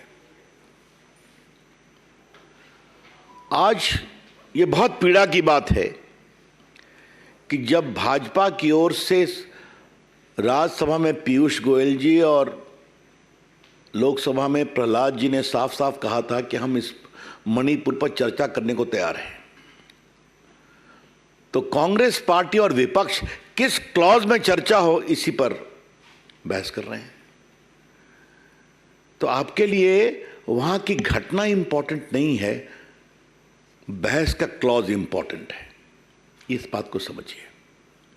मैं फिर रिपीट करूंगा, एक सर्वानुमति जाति तो उससे वहां की संवेदनशीलता को सामान्य करने में और मदद मिलती कि पूरी संसद एक स्वर में बोल रही है। जब प्रधानमंत्री जी ने सुबह सुबह उस मामले को इतना सख्ती से अपनी आवाज दी, तो उस पर तो एक देश में एक साझेदारी का संकेत जाना चाहिए था ना, कि पूरी संसद एक है, पूरा देश एक है। इसका कितना पॉजिटिव मैसेज जाता मणिपुर में, आप समझ सकते हैं। लेकिन बहस किस रूल में बहस की जाए, यह बहुत पीड़ादायक है, यह बहुत दुर्भाग्यपूर्ण है। आज नॉर्थ ईस्ट देश के नजदीक आया है ना। स्वयं माननीय प्रधानमंत्री नरेंद्र मोदी जी 50 बार नॉर्थ ईस्ट गए, उनके सारे मंत्री 400 बार नॉर्थ ईस्ट गए। कई प्रदेशों में भाजपा को बार बार जिताया गया है और नॉर्थ ईस्ट की अलग मिनिस्ट्री बनाई गई है, और किस तरह से वहां विकास के काम हो रहे हैं आप भी जानते हैं। और मनमोहन सिंह 10 साल तक राज्यसभा में थे, या 20 साल तक आसाम से थे, वहां क्या हुआ छोड़ दीजिए, उस पर बहस नहीं करेंगे। लेकिन आज मुझे कांग्रेस पार्टी से, भाजपा के राष्ट्रीय मंच से सवाल जरूर पूछना है कि आप चाहते क्या हैं? संसद में सार्थक बहस चाहते हैं या रूल पर अपना ईगो चाहते हैं? The BJP would like to ask from the Congress party as to what is your approach on sensitive issues. You want a genuine discussion, or you want your ego to be massaged on the rules under which discussion will take place? ये बहुत दुर्भाग्यपूर्ण है। और मैं आपसे इसलिए कह रहा हूं कि हम सबों का ये पूरा मानस था कि अगर ये बहस शुरू होती तो पूरे सदन में एक समझदारी बनती, साझेदारी बनती, एक सामूहिकता के भाव से एक बहुत ही सार्थक रचनात्मक संदेश मणिपुर में जाता और वहां की महिलाओं और बेटे को ले जाता, उससे मदद मिलती। तो हम इससे बहुत दुखित हैं। लेकिन कांग्रेस पार्टी से और क्या अपेक्षा की जाए? विशेष रूप से हर सदन के पहले एक गुब्बारा छोड़ते हैं और फिर गायब हो जाते हैं, बहस से भाग जाते हैं। याद होगा पेगासस की बात लेके आ गए, सरकार की ओर से जवाब दिया गया, कहा सुप्रीम कोर्ट से इंक्वायरी होनी चाहिए। सुप्रीम कोर्ट से इंक्वायरी हुई तो राहुल गांधी ने अपना ही मोबाइल नहीं दिया उस कमेटी को, याद है ना आपको? आज कांग्रेस के इन कुकृत्यों को रिकॉल करना जरूरी है। राहुल गांधी विदेश में इतना बोलते हैं कि मेरा फोन टैप होता है, और जब उसकी जांच का विषय आया तो उन्होंने अपने फोन को उस कमेटी को डिपॉजिट करना भी उचित नहीं समझा। इधर एक और पैटर्न हम देख रहे हैं, इस पर कभी विस्तार से चर्चा करेंगे आपसे, कि जब भी संसद का सत्र होता है तो एक नैरेटिव ये सोच लेते हैं और फिर चाहते हैं कि पूरा उसी पर बहस हो।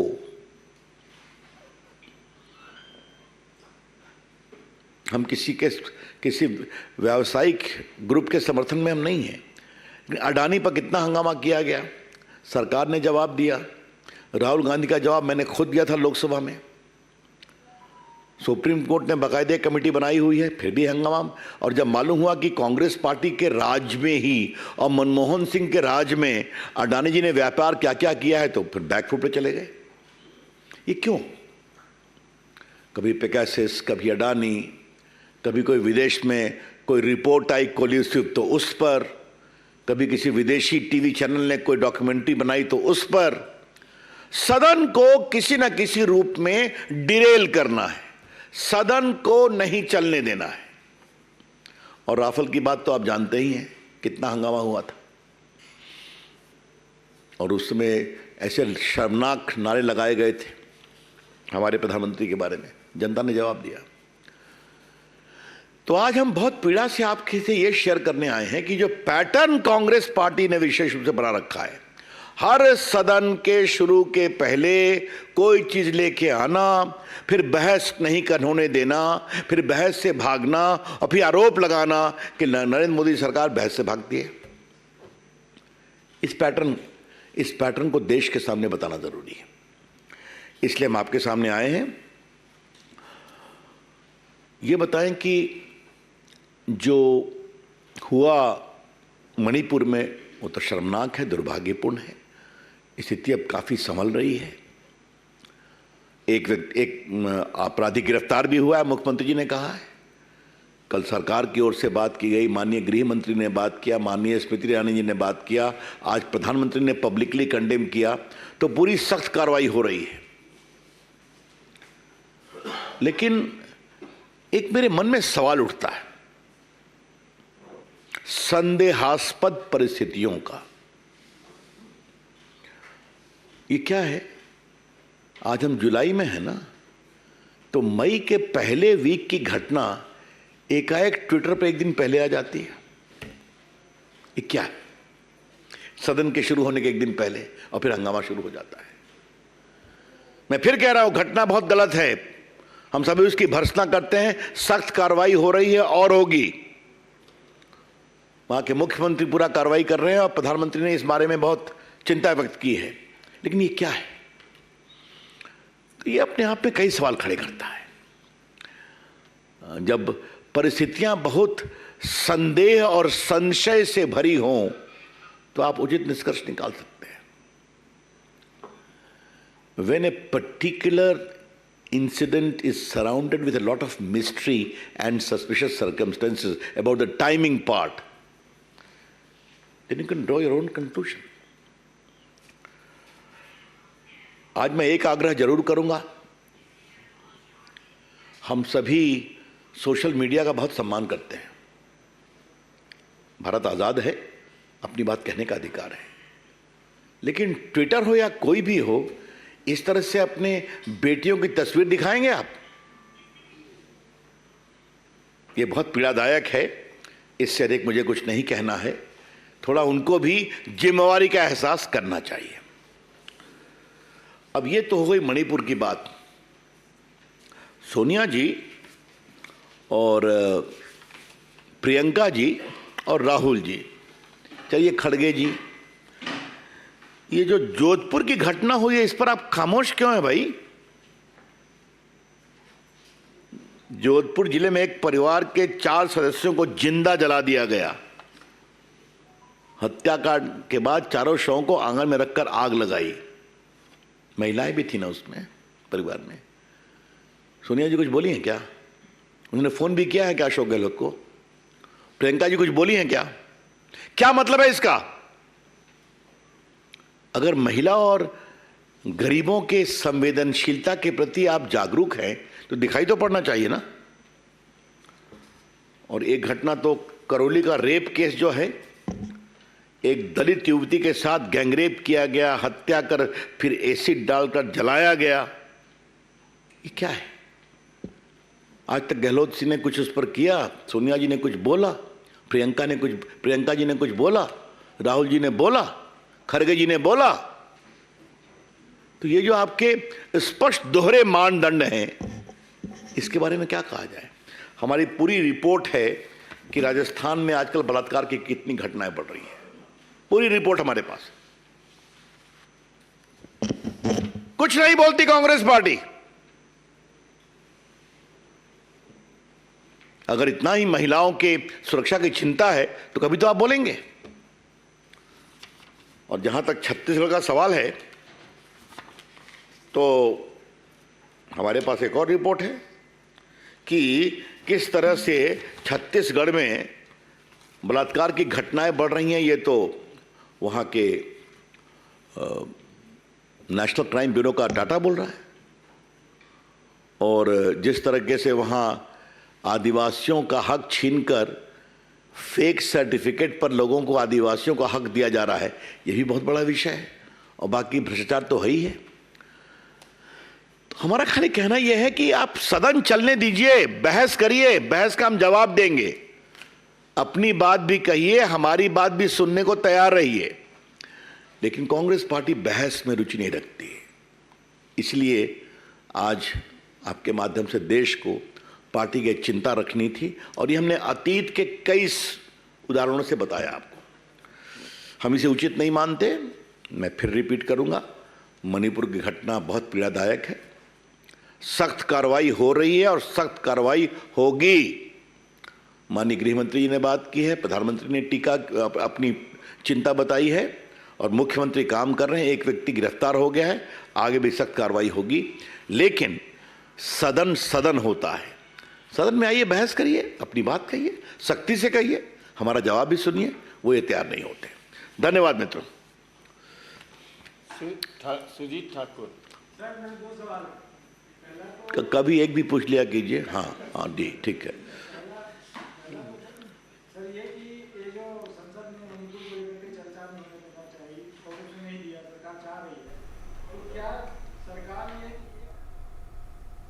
तो यहाँ रविशंकर प्रसाद बता रहे थे किस तरीके से लगातार कांग्रेस की अगर बात की जाए एक तरह का पैटर्न जो है वो नजर आता है। और इसके साथ साथ उन्होंने इस प्रेस वार्ता के दौरान अलग अलग उदाहरण भी दिए। राजस्थान की बात की जाए या छत्तीसगढ़ की बात करें, लेकिन ना सिर्फ भ्रष्टाचार बल्कि जब महिलाओं के सम्मान की बात की जाती है तो रविशंकर प्रसाद ने यही कहा कि कहीं ना कहीं कांग्रेस बड़ी ही दुर्भाग्यपूर्ण स्थिति में नजर आती है हमारे देश में। और ज़रूरी यही कि इन अहम मुद्दों पर बहस की जानी चाहिए। और जहाँ सदन की भी अगर हम बात करते हैं तो वहाँ पर कांग्रेस बिल्कुल तैयार नहीं है, बल्कि कोशिश की जाती है कि जो सदन है वो स्थगित किया जाए। और इससे पहले कि अगर हम बात करें तो आपको बता दें, संसद के मॉनसून सत्र के पहले दिन आज पीएम मोदी ने मणिपुर में महिलाओं के साथ हुए यौन उत्पीड़न की निंदा की। पीएम मोदी ने कहा कि उनका मन पीड़ा और क्रोध से भरा हुआ है।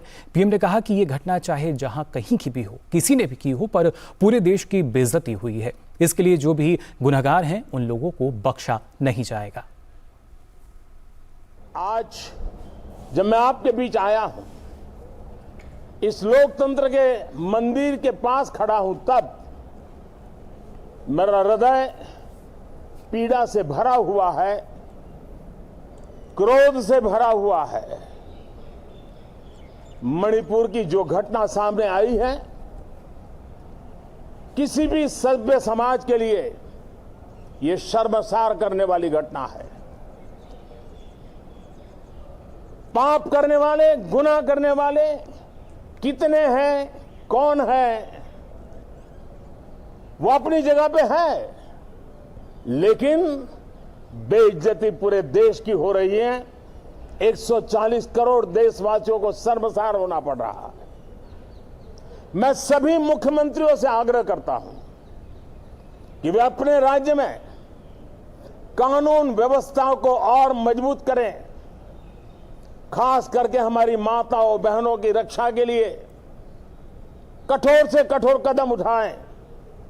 घटना चाहे राजस्थान की हो, घटना चाहे छत्तीसगढ़ की हो, घटना चाहे मणिपुर की हो, इस देश में, हिंदुस्तान के किसी भी कोने में, किसी भी की राज्य सरकार में राजनीतिक वाद विवाद से ऊपर उठ करके कानून व्यवस्था का महात्म्य, नारी का सम्मान, और मैं देशवासियों को विश्वास दिलाना चाहता हूं, किसी भी गुनहगार को बख्शा नहीं जाएगा। कानून अपनी पूरी शक्ति से, पूरी सख्ती से एक के बाद एक कदम उठाएगा। मणिपुर की इन बेटियों के साथ जो हुआ है, इसको कभी माफ नहीं किया जा सकता है। तो पीएम ने कहा कि पूरी शक्ति और सख्ती के साथ कार्रवाई की जाएगी। वहीं मणिपुर के मुख्यमंत्री एन बीरेन सिंह ने मणिपुर की घटना पर कहा कि इस मामले में आज पहली गिरफ्तारी हुई है। साथ ही उन्होंने कहा कि राज्य सरकार आरोपियों के लिए मौत की सजा सुनिश्चित करने का प्रयास करेगी। When I saw the video yesterday, and after seeing the video, I immediately inquired about the. और इससे पहले जैसा आप देख रहे थे, भाजपा की तरफ से प्रेस वार्ता आयोजित की गई थी। रविशंकर प्रसाद ने क्या कुछ कहा, आइए देखें।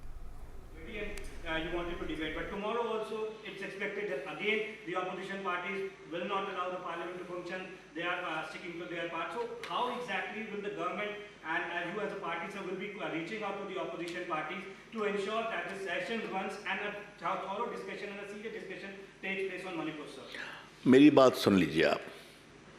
हमारे पार्लियामेंट्री मंत्री संपर्क करते हैं कि नहीं? हमारे leader of the Rajya Sabha house के पीयूष गोयल संपर्क करते हैं कि नहीं?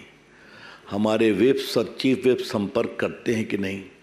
प्रधानमंत्री हर सदन के शुरुआत में कहते हैं कि नहीं कि चर्चा कीजिए, चर्चा का विषय है। लेकिन अगर कुछ लोग, और मुझे मालूम है कि कांग्रेस पार्टी के बहुत लोग चर्चा करना चाहते हैं, और मैं अपने संसदीय अनुभव से कह सकता हूं कि एक प्रभावी चर्चा 10 चिल्ला से अधिक इम्पैक्ट करती है, क्योंकि आप लोग दिखाते हैं। हमें भी बड़ा मजा आता है अच्छी चर्चा सुनने में और जवाब देने में। मैं तो अपने अनुभव से कहूंगा कि अडानी पर राहुल गांधी बहुत बोले, तो जब मैं जवाब देने खड़ा हुआ वो हाउस में थे भी नहीं। तो आरोप भी लगाइए, जवाब भी सुनिए। लेकिन पीड़ा क्या है कि कांग्रेस पार्टी के कुछ लोगों ने तय किया है कि सदन नहीं चलने देना है। इसका हम क्या करें?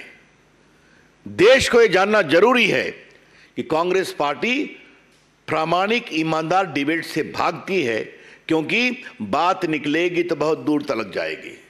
और उसमें यह भी आएगा कि एक समय नॉर्थ ईस्ट के एक स्टेट में 300-400 लोग मारे गए थे। हाँ, एक बड़ा हमला हुआ था और यहाँ से कोई नहीं गया था। एक MOS ने स्टेटमेंट दिया था। कहा जाएगा ना उसको? हाँ, कांग्रेस के समय में सर वही बात याद करें कि जो विपक्षी पार्टियां हैं वो चाहती हैं कि प्रधानमंत्री नरेंद्र मोदी स्टेटमेंट दे और हाउस में स्टेटमेंट। अच्छा, ये बताइए, गृह मंत्री बहस का जवाब देंगे कि नहीं? उनको सवाल पूछने का अधिकार है या नहीं? प्रधानमंत्री ने आज पब्लिकली उसको कंडेम किया कि नहीं? वो चाहते क्या है? मैं फिर आ रहा हूं, इरादा बहस का नहीं है, इरादा है मोदी जी को एम्बैरेस करना। यह सवाल है। उनको नहीं बोलने देना, उनकी बात नहीं सुनना। हम बिल्कुल, और ये हम कोई आज आरोप नहीं लगा रहे हैं, पिछले 9 साल के उनके आचरण के आलोक में हम देख रहे हैं। मैं 9 साल से सांसद हूं, अनिल जी भी सांसद हैं, हम देखते हैं। उनको बोले नहीं देना, इसलिए मैंने राज्यसभा का जिक्र किया आपसे। हाँ, एनी अदर क्वेश्चन? बहुत बहुत धन्यवाद। अब सर, कांग्रेस आरोप लगा रही है कि जब चीफ जस्टिस ने संज्ञान लिया तब प्रधानमंत्री ने सिर्फ 36 सेकंड बोला। अच्छा लगा कि कांग्रेस पार्टी आजकल स्टॉप वॉच लेके रखती है ना। हाँ ठीक है, अच्छा लगा, चलिए।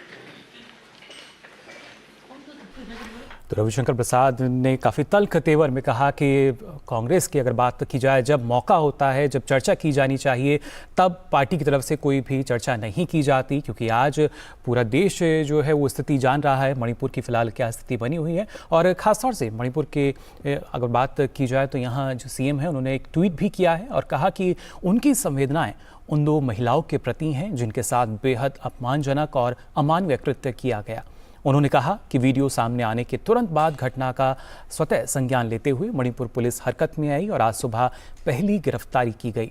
फिलहाल गहन जांच चल रही है और हम यह सुनिश्चित करेंगे कि सभी अपराधियों के खिलाफ कड़ी कार्रवाई की जाए, जिसमें मृत्युदंड की संभावना पर भी विचार किया जाए। हमारे समाज में ऐसे घिनौने कृत्यों के लिए बिल्कुल भी जगह नहीं है। और वहीं मणिपुर में महिलाओं के साथ हुई शर्मसार करने वाली घटना को लेकर केंद्रीय गृह मंत्री अमित शाह ने मणिपुर के CM एन बीरेन सिंह से बातचीत की। When I saw the video yesterday, and after seeing the video, I immediately inquired about the incident. I asked to have mass combing operation, cybercrime to see the video's authenticity. And yesterday night itself, in around 1:30 a.m., we have arrested one man culprit who are involved in this heinous crime. And the state government will make effort. Manipur में 2 महिलाओं को निर्वस्त्र कर उनकी parade कराने के मामले में police का बयान सामने आया है। पुलिस ने कहा कि एफआईआर दर्ज कर ली गई है। मणिपुर पुलिस ने बयान जारी करते हुए कहा है कि मामला इस साल 4 मई का है। इसमें पुलिस ने गैंगरेप, हत्या और अपहरण सहित अन्य धाराओं में अज्ञात लोगों के खिलाफ थोबला जिले के नोंगपोक सकमाई पुलिस थाने में केस दर्ज किया है। इस मुद्दे पर केंद्रीय महिला एवं बाल विकास मंत्री स्मृति ईरानी ने मणिपुर के मुख्यमंत्री एन बीरेन सिंह से फोन पर बात की और घटना की निंदा की। उन्होंने एक ट्वीट में मणिपुर से आए 2 महिलाओं पर यौन हिंसा के वीडियो को भयावह, निंदनीय और अमानवीय बताया। मुख्यमंत्री ने केंद्रीय मंत्री को बताया कि जांच अभी चल रही है और आश्वासन दिया है कि अपराधियों को जल्द गिरफ्तार किया जाएगा। और वहीं मणिपुर की घटना पर सुप्रीम कोर्ट ने भी संज्ञान लिया है। सुप्रीम कोर्ट ने गुरुवार को इस भयावह वीडियो पर स्वतः संज्ञान लिया, जिसमें मणिपुर में 2 महिलाओं को निर्वस्त्र अवस्था में घुमाने और राज्य में जातीय संघर्ष के बीच यौन हिंसा का शिकार होते दिखाया गया। कोर्ट ने राज्य सरकार से कहा है कि वह अपराधियों को कानून के दायरे में लाने के लिए उठाए गए कदमों की जानकारी कोर्ट को दें। मुख्य न्यायाधीश DY चंद्रचूड़ ने राज्य सरकार से कार्रवाई करने को कहा। इस मामले में अगली सुनवाई शुक्रवार को होगी।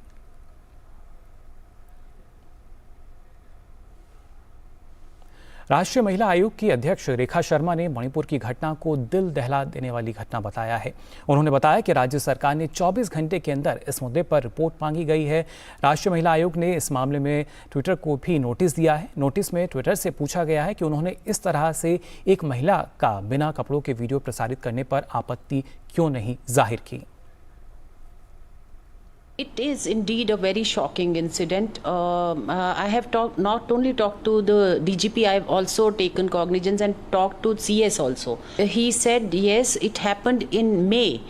Though the video had come yesterday only in light, but in May, and they are working on arresting all those perpetrators, and one of the main accused is been arrested. So I stressed on giving me report within 24 hours, and they said that they are sending in 24 hours.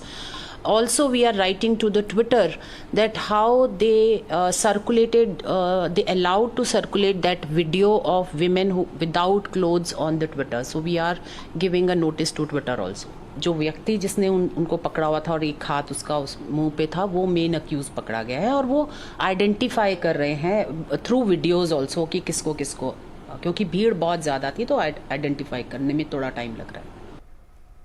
साथ ही राष्ट्रीय महिला आयोग के अध्यक्ष रेखा शर्मा ने इस मामले पर ट्वीट में लिखा है कि मणिपुर के डीजीपी से बात हुई है। उन्होंने बताया कि इस मामले में मुख्य आरोपी को गिरफ्तार कर लिया गया है। साथ ही उन्होंने मुझे आश्वासन दिया है कि अन्य लोगों को भी जल्द ही गिरफ्तार कर लिया जाएगा। और वहीं संसद के मॉनसून सत्र के पहले दिन आज हंगामे के कारण राज्यसभा की कार्रवाई कल तक के लिए स्थगित कर दी गई। इसके पहले राज्यसभा की कार्रवाई 2 बार स्थगित हुई। कार्यवाही पहली बार स्थगित होने के बाद जब दोपहर 12 बजे शुरू हुई तो मणिपुर को लेकर विपक्ष का हंगामा जारी रहा और सदन की कार्यवाही एक बार फिर स्थगित करनी पड़ी। इससे पहले मॉनसून सत्र की शुरुआत में दिवंगत सांसदों और पूर्व सांसदों को श्रद्धांजलि दी गई। राज्यसभा में सदन ने एक मौजूदा सांसद हरद्वार दुबे और 3 पूर्व सांसदों को श्रद्धांजलि अर्पित की गई। वहीं लोकसभा में भी हंगामा जारी रहने के कारण कार्रवाई कल तक के लिए स्थगित कर दी गई। सरकार ने साफ तौर पर कहा है कि वो संसद में मणिपुर के मुद्दे पर चर्चा के लिए तैयार है। इसके पहले लोकसभा में आज सवेरे सदन की कार्यवाही शुरू होते ही अध्यक्ष ओम बिरला ने जालंधर से आम आदमी पार्टी के नवनिर्वाचित सांसद सुशील कुमार रिंकू को शपथ दिलाई। बाद में सदन ने 2 मौजूदा सांसदों रतनलाल कटारिया और बालूभाऊ सुरेश नारायण धनौरकर और 11 पूर्व सदस्यों को श्रद्धांजलि दी। दोनों सदनों ने दिवंगत आत्मा के सम्मान में 2 मिनट का मौन भी रखा। वहीं से पहले केंद्रीय मंत्री और राज्यसभा के नेता सदन पीयूष गोयल और संसदीय कार्य मंत्री प्रहलाद जोशी ने कहा कि विपक्ष ये मन बनाकर आया है कि हमें सदन को चलने नहीं देना, और आज उन्होंने ऐसा ही किया। जबकि सरकार का कहना है कि हम मणिपुर पर चर्चा को तैयार हैं, इसके बावजूद कांग्रेस ने सदन को चलने नहीं दिया। यह देश के लोकतंत्र का अपमान है। जिस प्रकार से छत्तीसगढ़ हो या राजस्थान हो, उसमें नारी शक्ति का बहुत ही दुर्भाग्यपूर्ण परिस्थितियां हैं। ऐसे में जब सरकार ने स्पष्ट कर दिया कि हम मणिपुर की घटनाओं पर चर्चा करने के लिए तैयार हैं, उसके बावजूद कांग्रेस और बाकी विपक्षी दल सदन की कार्रवाई को डिस्टर्ब करें, सदन की कार्रवाई में रूल्स के तहत डिस्कशन ना होने दें, ये स्पष्ट दिखाता है कि पूरी तरीके से कांग्रेस और विपक्ष सदन की कार्रवाई को चलने नहीं देना चाहती है। ये भी स्पष्ट होने दो आपको, 176 में शॉर्ट ड्यूरेशन में कई अपोजिशन पार्टी के एमपी ने नोटिस दिया है। उनके मन में ये था कि 176 में भी हम चर्चा के लिए तैयार नहीं होंगे। जब हम तुरंत चर्चा के लिए तैयार होंगे, तब उनके मन में आया कि अभी और एक बहाना ढूंढेंगे और सदन का कार्रवाई को हम रोक देंगे। This is their attitude. वहीं राज्यसभा के सभापति जगदीप धनखड़ ने आज एक ऐतिहासिक कदम उठाते हुए 4 महिला सांसदों को उपाध्यक्षों के पैनल में नामित किया है। 8 सदस्य पैनल में अब 4 महिला सदस्य होंगी, जिनमें नामांकित सदस्य पीटी उषा और नागालैंड से भाजपा सांसद एस फाग्नोन कोन्याक, महाराष्ट्र से एनसीपी सांसद फौजिया खान और ओडिशा से बीजू जनता दल सांसद सुल्ता देव शामिल हैं। पैनल में नामांकित सभी महिला सदस्य पहली बार सांसद हैं। एस फाग्नोन कोन्याक नागालैंड से राज्यसभा सदस्य के रूप में चुनी जाने वाली पहली महिला हैं। उच्च सदन के इतिहास में यह पहली बार है कि उपाध्यक्षों के पैनल में महिला सदस्यों को समान प्रतिनिधित्व दिया गया है। सुप्रीम कोर्ट ने प्रशासनिक अधिकारियों पर नियंत्रण को लेकर केंद्र के अध्यादेश मामले को संविधान पीठ को भेजने का फैसला किया है। अध्यादेश के खिलाफ दिल्ली सरकार ने सुप्रीम कोर्ट में याचिका दायर की थी। दिल्ली सरकार की याचिका पर सुनवाई करते हुए सुप्रीम कोर्ट ने आज मामले को आगे विचार के लिए संविधान पीठ को भेज दिया है। तो फिलहाल के लिए डीडी न्यूज में बस इतना ही। देश और दुनिया की तमाम खबरों के लिए आप देखते रहिए डीडी न्यूज। मुझे दीजिए इजाजत। नमस्कार।